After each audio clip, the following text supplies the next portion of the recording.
एक नवयुवक विधवा का पुत्र था। विधवा ने उसको कहा कि बेटा, तुम्हारे पिताजी बड़े उद्योगपति थे, उनका निधन हुआ, लेकिन आपके अंदर भी उद्योग करने का, व्यापार करने का गुण है, आप प्रयत्न कीजिए, आप अवश्य सफल हो जाओगे। माता के इस प्रकार कहने पर वो निकल पड़ा। एक बहुत बड़े धनवान व्यापारी के घर के बाहर जोर जोर से चिल्लाने की आवाज़ सुनी। व्यापारी चिल्ला रहा था किसी अपने कर्मचारी के ऊपर, अरे तुम लोग गधे नालायक हो, जिसको धंधा करना आता है वो तो मरे हुए चूहे से भी करोड़पति बन सकता है, लेकिन तुम लोग को इतना सब धन देने पर भी आप लोग उसको आगे नहीं बढ़ा पाए। तो ये सुनकर ये अंदर घुसा नवयुवक और कहता है, मरा हुआ चूहा दीजिए, मैं भी करोड़पति बनूंगा। तो वहाँ उसके घर से मरा हुआ चूहा उसको दे दिया गया और वो मरे हुए चूहे को लेके चले गए और फिर उसको बेच दिया किसी एक बिल्ली वाले के पास।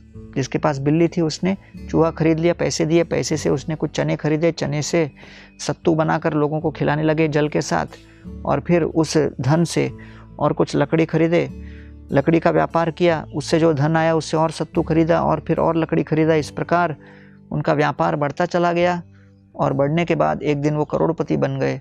जब करोड़पति बने तो उन्होंने एक सोने का चूहा भेज दिया इस व्यक्ति के पास और कह दिया कि आपकी कृपा से मैं आज इस मुकाम पे पहुंचा हूँ कि उद्योगपति बन गया।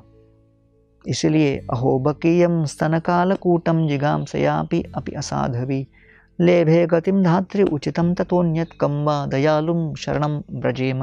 जिस तरह पूतना जी भगवान श्री कृष्ण को स्तनपान करा के हत्या करने का प्रयत्न करने में समाप्त हो गईं, लेकिन भगवान श्री कृष्ण देखा कि कैसे पूतना के मन में एक माता का भाव है, उसी प्रकार महान संतगण केवल दूसरों के अंदर जो सेवा भाव है उसी को भांपते हैं, उसी को देखते हैं और अन्य हर प्रकार के मानसिक प्रदूषण की उपेक्षा करते हुए उस व्यक्ति को उठाते हैं।